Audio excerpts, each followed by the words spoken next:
This is how they did it back in the caveman days. Ryan, we're doing a squat talk. You got to come here. So we're talking about if you go ahead and do this practice with us. The flow training. You will be able to imprint these beliefs, imprint these thoughts into your mind faster. And the reason why is because, let's say right now, we're not really doing much. Yes, we're doing a deep squat. But in reality, let's say we're just chilling, right? And we talk about a concept. Let's say this concept is we want to learn how to not be so angry. You know, we want to go and not be so stressful. Just kind of chill out, right? Just kind of chill out on everything. Okay, cool. So we talk about this idea and why it's important, why it's going to help business, why it's going to be good for our relationship. Okay, cool. And afterwards, we go about our day. This is what normal people do when they are wanting to change their mindset. Sure. The challenge with this is, as they are talking about this, these thoughts, these ideas, these new beliefs and perceptions, it does not get imprinted. It does not get imprinted into the mind.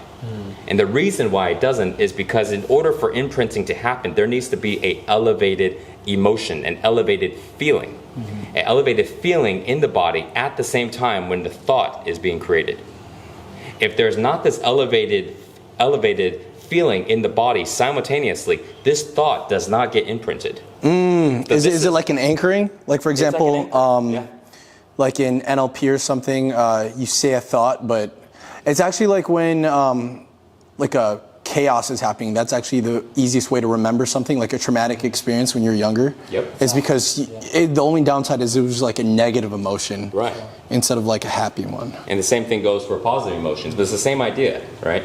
Your first child, you know, your wedding day, or you know, or your father dying, whatever it is, whatever these events is, just as long as we have this elevated feeling in the body, whatever that event is now imprinted into our mind. So the content that you're trying to create is you're trying to teach them how to elevate their state when they're trying to learn something? I'm telling them that when they do flow training, if they were to train with us in person, if they were to go ahead and watch the video, if they were to train, or come over in the morning, by doing this practice, we are imprinting thoughts into their mind. And the way that we're doing it is we are activating the feeling in their body.